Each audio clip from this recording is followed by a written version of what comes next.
News 18 ಡಿಜಿಟಲ್ಗೆ ಸ್ವಾಗತ. ನಾನು ಕಾರ್ತಿಕ್.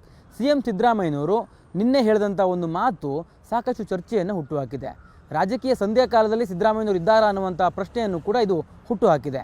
ಅದೇ ವಿಚಾರಕ್ಕೆ ಸಂಬಂಧಪಟ್ಟಂತೆ ಸತೀಶ್ ಜಾರಕಿಹೊಳಿ ಅವರು ಇವತ್ತು ಮಾತನಾಡಿದೆಯಲ್ಲ, ಇದು ಇನ್ನಷ್ಟು ಪ್ರಶ್ನೆಯನ್ನು ಮೂಡಿಸುವ ಜೊತೆಗೆ ಸಿಎಂ ಸಿದ್ದರಾಮಯ್ಯನವರು 5 ವರ್ಷಗಳ ಕಾಲ ಪೂರ್ಣಾವಧಿಯಾಗಿ ಸಿಎಂ ಆಗಿ ಇರೋದಿಲ್ವಾ ಅನ್ನುವಂಥ ಪ್ರಶ್ನೆಯನ್ನು ಕೂಡ ಮೂಡಿಸ್ತಾ ಇದೆ. ಹಾಗಾದರೆ ಸಿಎಂ ಸಿದ್ದರಾಮಯ್ಯನವರು ನಿನ್ನೆ ಹೇಳಿದಂಥ ವಿಚಾರ ಏನು, ಸತೀಶ್ ಜಾರಕಿಹೊಳಿ ಅವರ ಪ್ರತಿಕ್ರಿಯೆ ಏನಿತ್ತು, ಅದೆಲ್ಲದನ್ನು ಕೂಡ ನಿಮಗೆ ಸಂಪೂರ್ಣವಾಗಿ ತಿಳಿಸ್ಕೊಡುವಂಥ ಕೆಲಸವನ್ನು ಮಾಡ್ತಾ ಹೋಗ್ತೀನಿ. ಅದಕ್ಕೂ ಮೊದಲೇ ನೀವು ಇದುವರೆಗೂ ನ್ಯೂಸ್ 18 ಕನ್ನಡ ಯೂಟ್ಯೂಬ್ ಚಾನಲ್ನ ಸಬ್ಸ್ಕ್ರೈಬ್ ಮಾಡದಿದ್ದರೆ ಈಗ ಕೂಡಲೇ ಸಬ್ಸ್ಕ್ರೈಬ್ ಮಾಡಿ. ಅದರ ಜೊತೆಗೆ ಇನ್ಸ್ಟಾಗ್ರಾಮ್ ಮತ್ತು ಫೇಸ್ಬುಕ್ನಲ್ಲಿ ನ್ಯೂಸ್ 18 ಕನ್ನಡವನ್ನು ಫಾಲೋ ಮಾಡಿ. ಸಿದ್ದರಾಮಯ್ಯನವರ ಬಗ್ಗೆ ನಾನು ಹೇಳ್ತಾ ಇದ್ದೆ, ನಿನ್ನೆ ಅವರೊಂದು ಹೇಳಿಕೆಯನ್ನು ಕೊಟ್ಟರು ಅನ್ನುವಂಥದ್ದು. ಅದೇ ಒಂದು ಹೇಳಿಕೆ ಸಾಕಷ್ಟು ಚರ್ಚೆಯನ್ನು ಈಗ ಹುಟ್ಟುಹಾಕಿದೆ. ಹಾಗಾದರೆ ಸಿದ್ದರಾಮಯ್ಯನವರು ಹೇಳಿಕೆ ಕೊಟ್ಟಿರೋದು ಏನು ಅಂತಂದರೆ, ರಾಜಕೀಯ ಶಾಶ್ವತ ಅಲ್ಲ, ಯಾವುದಕ್ಕೂ ನಾನು ತಲೆ ಕೆಡಿಸ್ಕೊಳ್ಳೋದಿಲ್ಲ, ಏನಾಗುತ್ತಾ ಆಗಲಿ ಅನ್ನುವಂಥ ಹೇಳಿಕೆಯನ್ನು ಕೊಟ್ಟರು. ನಿನ್ನೆ ಸಿಎಂ ಸಿದ್ದರಾಮಯ್ಯನವರು ವಿಧಾನಸೌಧದಲ್ಲಿ ಸಭೆ ಮುಗಿಸಿ ಹೋಗ್ತಾ ಇರುವಂಥ ಸಂದರ್ಭದಲ್ಲಿ ಬೇಳೂರು ಗೋಪಾಲಕೃಷ್ಣ ಅವರು ಶಾಸಕರು ಅವರ ಒಂದಿಗೆ ಬೇಳೂರು ಗೋಪಾಲಕೃಷ್ಣ ಅವರು ವಿಧಾನಸೌಧದಿಂದ ಹೋಗ್ತಾ ಇರ್ತಾರೆ. ಅದೇ ಸಂದರ್ಭದಲ್ಲಿ ಸಿದ್ದರಾಮಯ್ಯನವರು ಕೂಡ ತೆರಳ್ತಾ ಇರ್ತಾರೆ. ಇಬ್ಬರು ಕೂಡ ಮೆಟ್ಟಿಲುಗಳ ಮೇಲೆ ಎದುರಾದಂಥ ಸಂದರ್ಭದಲ್ಲಿ ಮಾತುಕತೆ ನಡೆಯುತ್ತೆ. ಅವರಿಬ್ಬರ ನಡುವೆ ಸಂಭಾಷಣೆಯ ಸಂದರ್ಭದಲ್ಲಿ ಸಿದ್ದರಾಮಯ್ಯನವರು ಬೇಳೂರು ಗೋಪಾಲಕೃಷ್ಣ ಅವರಿಗೆ 2 ಶಬ್ದಗಳನ್ನು ಹೇಳ್ತಾರೆ. ಅಲ್ಲಿ ಪ್ರಮುಖವಾಗಿ ಅವರು ಉಲ್ಲೇಖ ಮಾಡಿರುವಂಥದ್ದು ರಾಜಕೀಯ ಶಾಶ್ವತ ಅಲ್ಲ ಅನ್ನುವಂಥದ್ದು. ಅದರ ಜೊತೆಗೆ ಯಾವುದಕ್ಕೂ ನಾನು ತಲೆ ಕೆಡಿಸ್ಕೊಳ್ಳೋದಿಲ್ಲ, ಏನಾಗತ್ತಾ ಆಗಲಿ ಅನ್ನುವಂಥ ಹೇಳಿಕೆಯನ್ನು ಕೊಡ್ತಾರೆ. ಅವರಿಬ್ಬರ ನಡುವೆ ನಡೆದಂಥ ಸಂಭಾಷಣೆ ಇದು. ಆದರೆ ಈ ಒಂದು ಸಂಭಾಷಣೆಯನ್ನು ಕೇವಲ ಸಂಭಾಷಣೆಯಾಗಿ ನೋಡುವುದಕ್ಕೆ ಆಗೋದಿಲ್ಲ. ಕಳೆದ 2 ತಿಂಗಳ ರಾಜಕೀಯ ಬೆಳವಣಿಗೆ ಏನಿತ್ತಲ್ಲ ಕಾಂಗ್ರೆಸ್ನಲ್ಲಿ, ಆ ಒಂದು ಬೆಳವಣಿಗೆಗೆ ಈ ಒಂದು ಹೇಳಿಕೆಯನ್ನು, ಅವರಿಬ್ಬರ ನಡುವೆ ನಡೆದಂಥ ಸಂಭಾಷಣೆಯನ್ನು ತಳುಕು ಹಾಕಿದ್ರೆ ಸಿದ್ದರಾಮಯ್ಯನವರು ಎಲ್ಲೋ ಒಂದು ಕಡೆ ಬೇಸರಗೊಂಡಿದ್ದಾರಾ ಅನ್ನುವಂಥ ಪ್ರಶ್ನೆ ಸಹಜವಾಗಿ ಮೂಡುತ್ತೆ. ಜೊತೆಗೆ ಬಹುತೇಕವಾಗಿ ಹೌದು ಅಂತ ಈ ಒಂದು ಹೇಳಿಕೆಗಳು ಸ್ಪಷ್ಟಪಡಿಸ್ತಾ ಇದ್ದಾವೆ.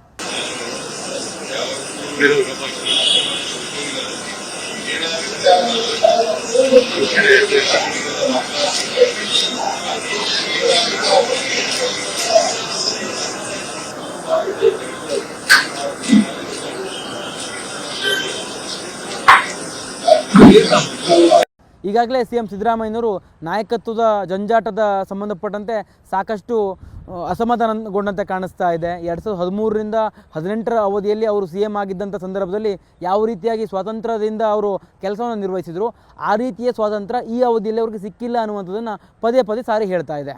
ಸಿದ್ದರಾಮಯ್ಯನವರ ನಡವಳಿಕೆಗಳು, ಅವರ ಹೇಳಿಕೆಗಳು ದಿನದಿಂದ ದಿನಕ್ಕೆ ಬದಲಾಗ್ತಾನೆ ಇದ್ದಾವೆ.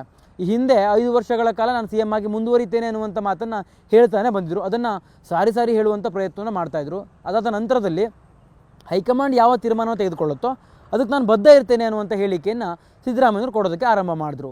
ಅದೆಲ್ಲದರ ನಂತರದಲ್ಲಿ ಯಾವಾಗ DCM DK ಶಿವಕುಮಾರ್ ಅವರ ಆಪ್ತರ ಚಟುವಟಿಕೆಗಳು ಹೆಚ್ಚಾಯಿತು, ನಂತರ DCM DK ಶಿವಕುಮಾರ್ ಅವರು ಕೂಡ ಹೈಕಮಾಂಡ್ ಮೂಲಕ ಸಾಕಷ್ಟು ಪ್ರಯತ್ನಗಳನ್ನ ಮಾಡೋದಕ್ಕೆ ಆರಂಭ ಮಾಡಿದ್ರು.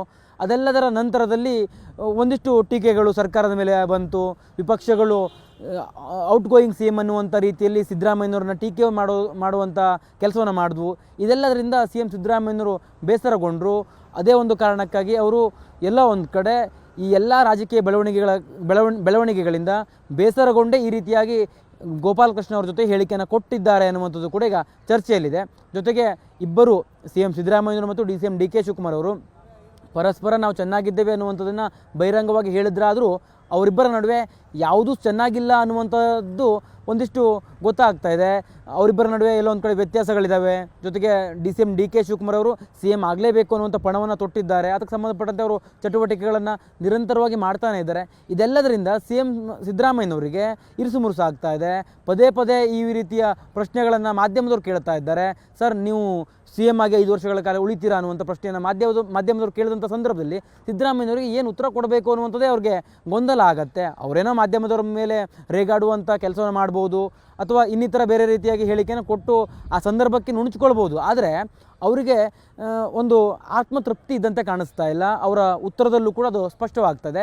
ಈ ಎಲ್ಲ ಕಾರಣಗಳಿಂದಾಗಿ ಬೇಳೂರು ಗೋಪಾಲಕೃಷ್ಣ ಅವರ ಜೊತೆಗೆ ನಿನ್ನೆ ಅವರು ವಿಧಾನಸೌಧದಿಂದ ನಡ್ಕೊಂಡು ಹೋಗುವಂಥ ಸಂದರ್ಭದಲ್ಲಿ ಮಾತಾಡಿದ್ರ ಅನ್ನುವಂಥದ್ದು ಕೂಡ ಈಗ ಚರ್ಚೆಯಲ್ಲಿದೆ. ಜೊತೆಗೆ ಬೇಳೂರು ಗೋಪಾಲಕೃಷ್ಣ ಅವರು ನಂತರ ನ್ಯೂಸ್ 18 ಜೊತೆ ಮಾತನಾಡುವ ಸಂದರ್ಭದಲ್ಲಿ ಹೇಳಿದ್ರು, ಸಹಜವಾಗಿ ಸಿದ್ದರಾಮಯ್ಯನವರು ಹೇಳಿಕೆಯನ್ನು ಕೊಟ್ಟಿದ್ದಾರೆ ಹೊರತಾಗಿ ಯಾವುದೇ ರೀತಿಯ ಹೈಕಮಾಂಡ್ ನಿದರ್ಶನ ಕೊಟ್ಬಿಡತ್ತೆ, ಸೂಚನೆ ಕೊಟ್ಬಿಡತ್ತೆ, ಆ ಒಂದು ಕಾರಣಕ್ಕಾಗಿ ಅವರು ಈ ರೀತಿಯಾಗಿ ಹೇಳಿದ್ದಲ್ಲ ಅನ್ನುವಂಥದ್ದನ್ನು ಸ್ಪಷ್ಟಪಡಿಸುವ ಕೆಲಸವನ್ನು ಮಾಡಿದ್ರು. ಯಾವುದೇ ನಾಯಕ ತಮ್ಮ ಪಕ್ಷದ ನಾಯಕರ ಕುರಿತಂತೆ ಯಾವುದೇ ರೀತಿಯ ನೆಗೆಟಿವ್ ಅಂಶಗಳನ್ನು ಹೇಳೋದಕ್ಕೆ ಹೋಗೋದಿಲ್ಲ. ಅದೇ ರೀತಿಯಾಗಿ ಬೇಳೂರು ಗೋಪಾಲಕೃಷ್ಣ ಅವರು ಕೂಡ ಸಿದ್ದರಾಮಯ್ಯನವ್ರಿಗೆ ಆಪ್ತರಾಗಿರುವಂಥ ಕಾರಣಕ್ಕಾಗಿ ಅದನ್ನು ಬಿಟ್ಟುಕೊಡದೇ ಇದ್ದಿರಬಹುದು. ಆ ರೀತಿಯಾಗೂ ನಾವು ಯೋಚನೆ ಮಾಡಬೇಕಾಗತ್ತೆ. ಅದು ಒಂದು ಕಡೆ. ಆದರೆ ಇನ್ನೊಂದು ಕಡೆ CM ಸಿದ್ದರಾಮಯ್ಯನವರು ನಿನ್ನೆ ಕೊಟ್ಟಂಥ ಹೇಳಿಕೆ ಇದೆಯಲ್ಲ, ಅಂದರೆ ಗೋಪಾಲಕೃಷ್ಣ ಅವರ ಜೊತೆಗೆ ಮಾತನಾಡುವಂಥ ಸಂದರ್ಭದಲ್ಲಿ ರಾಜಕೀಯ ಯಾರಿಗೂ ಶಾಶ್ವತ ಅಲ್ಲ, ಹಾಗೆ ಎಲ್ಲದಕ್ಕೂ ನಾನು ಸಿದ್ಧನಾಗಿದ್ದೇನೆ ಅನ್ನುವಂಥದ್ದು. ಅದಕ್ಕೆ ಪ್ರತಿಕ್ರಿಯೆ ಕೊಡುವಂಥ ಸಂದರ್ಭದಲ್ಲಿ ಸತೀಶ್ ಜಾರಕಿಹೊಳಿ ಅವರು ಸ್ಪಷ್ಟವಾಗಿ ಒಂದಿಷ್ಟು ಅಂಶಗಳನ್ನು ಮಾತಾಡಿದ್ರು. CM ಸ್ಥಾನವನ್ನು ಇಂದಲ್ಲ ನಾಳೆ ಬಿಡಲೇಬೇಕಲ್ವಾ, 10 ಬಾರಿ CM ಆದರೂ ಒಂದಲ್ಲ ಒಂದಿನ ಬಿಟ್ಟು ಹೋಗಲೇಬೇಕಲ್ವಾ, ಈ ರೀತಿಯ ಹೇಳಿಕೆಗಳನ್ನು ಕೊಟ್ಟರು. ಈಗಲಾದರೂ ಬಿಡ್ಬೋದು, 30 ತಿಂಗಳ ನಂತರವಾದರೂ ಬಿಡ್ಬೋದು.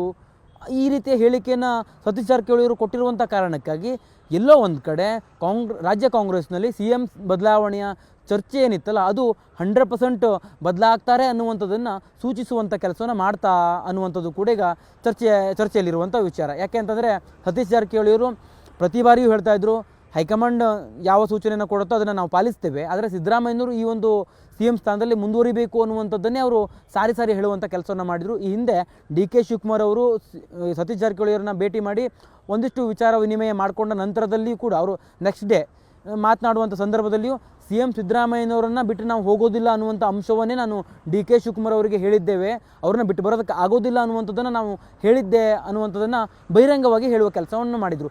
ಈ ರೀತಿ ಇದ್ದಂಥ ಸತೀಶ್ ಜಾರಕಿಹೊಳಿ ಅವರು ಇವತ್ತು CM ಸಿದ್ದರಾಮಯ್ಯನವರ ನಿನ್ನೆಯ ಹೇಳಿಕೆಗೆ ಪ್ರತಿಕ್ರಿಯೆ ಕೊಡುವಂಥ ಸಂದರ್ಭದಲ್ಲಿ CM ಸ್ಥಾನವನ್ನು ಬಿಡಲೇಬೇಕಲ್ವಾ ಅನ್ನುವಂಥ ಒಂದು ವಾಕ್ಯವನ್ನು ಹೇಳಿದ್ರಲ್ಲ, ಇದು ಸಾಕಷ್ಟು ಪ್ರಶ್ನೆಯನ್ನು ಹುಟ್ಟು ಹಾಕಿದೆ.